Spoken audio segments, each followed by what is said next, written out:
بسم اللہ الرحمن الرحیم الحمد للہ رب العالمین والصلاة والسلام علی سید المرسلین وعلی آلہ واصحابہ اجمعین اما بعد۔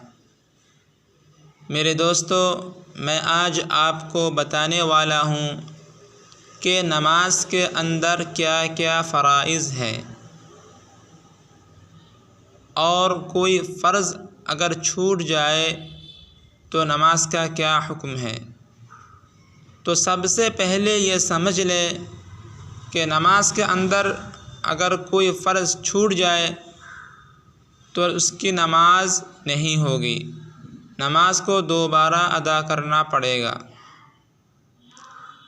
مثلا بدن کا پاک ہونا نماز کے اندر فرض ہے۔ اب اگر کوئی شخص اس کو غسل کی ضرورت ہو گئی لیکن اس نے غسل نہیں کیا، ویسے ہی نماز پڑھ لی، بعد میں پتہ چلا کہ میں تو غسل نہیں کیا، تو اس پر نماز کو دوبارہ پڑھنا ضروری ہے۔ تو آج ہم جانیں گے کہ نماز کے اندر کیا کیا فرائض ہے۔ نماز کے باہر 7 فرائض ہے اور نماز کے اندر 7 فرائض ہے۔ نمبر 1، جگہ کا پاک ہونا، یعنی ہم جس جگہ نماز پڑھتے ہیں وہ جگہ کا پاک ہونا بہت ضروری ہے، چاہے مسجد ہو یا کمرہ ہو یا بستر ہو یا مصلی ہو یا چارپائی کے اوپر ہو، جگہ کا پاک ہونا بہت ضروری ہے۔ نمبر 2، بدن کا پاک ہونا، یعنی ہمارا جو بدن ہے اس پر کوئی ناپاک نہ لگی ہو، اور حدث اصغر اور حدث اکبر سے بھی پاک ہونا ضروری ہے۔ اگر کسی کو نہانے کی ضرورت ہو تو نہا لے، اگر کسی کو وضو کرنے کی ضرورت ہو تو وضو کر لے۔ نمبر 3، کپڑوں کا پاک ہونا، ہم جو کپڑا پہن کے نماز پڑھتے ہیں ان کپڑوں کا پاک ہونا بھی ضروری ہے۔ نمبر 4، سطر کا ڈھانکنا، یعنی نماز کے اندر سطر کا ڈھانکنا ضروری ہے، یعنی کپڑا ہونا ضروری ہے۔ کپڑا پہنا ہوا نہیں ہوگا تو نماز نہیں ہوگی۔ تو اب یہاں سوال ہوتا ہے کہ کپڑا کتنا پہننا چاہیے؟ تو فرض تو یہ ہے کہ مردوں کے لیے ناف سے لے کے گھٹنے تک کا حصہ چھپانا فرض ہے۔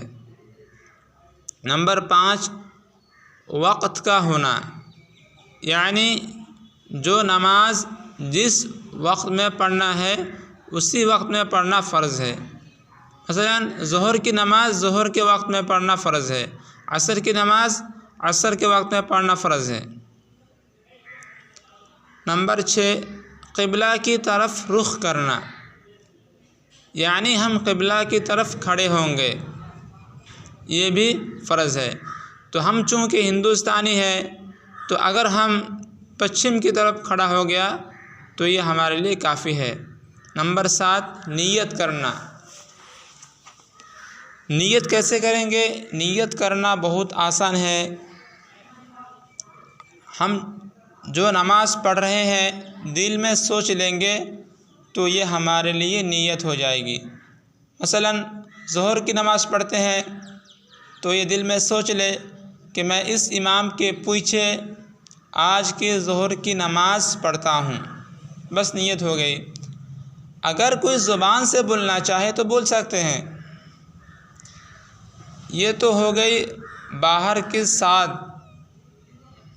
اب اندر کے 7 فرائض کیا کیا ہے سن لیں۔ نمبر 1، تکبیر کہنا، تکبیر تحریمہ کہنا، اللہ اکبر، یہ فرض ہے۔ نمبر 2، قیام کرنا، یعنی کھڑے ہو کر نماز پڑھنا، کھڑے ہو کر نماز پڑھنا فرض ہے۔ نمبر 3، قرات کرنا، یعنی نماز میں سورت پڑھنا۔ نمبر 4، رکوع کرنا، یعنی جھکنا نماز میں، اس کو رکوع بولتے ہیں، یہ فرض ہے۔ نمبر 5، دونوں سجدے کرنا، نماز میں دونوں سجدے فرض ہے۔ نمبر 6، قاعدہ آخرہ میں تشہد کے بقدر بیٹھنا، یعنی لاسٹ والی قاعدہ، اگر کوئی 4 رکعت پڑھ رہی ہے تو اس کے لیے آخری قاعدہ جو ہے لاسٹ رکعت اس کے لیے قاعدہ آخرہ ہوگی، اور بیچ کی جو 2 رکعت ہے اس کے لیے قاعدہ اولیٰ ہوگی۔ تو قاعدہ آخرہ میں تشہد کے بقدر یعنی التحیات پڑھنے کے بقدر بیٹھنا فرض ہے۔ نمبر 7، اپنے ارادے سے نماز ختم کرنا، یعنی سلام کہہ دینا، السلام علیکم ورحمۃ اللہ، السلام علیکم ورحمۃ اللہ۔ اگر آپ کو میری اس بات سے کوئی فائدہ ہو تو آپ میرے لیے دعا کریں گے۔ اللہ تعالی ہم سب کو عمل کرنے کی توفیق عطا فرمائے، آمین۔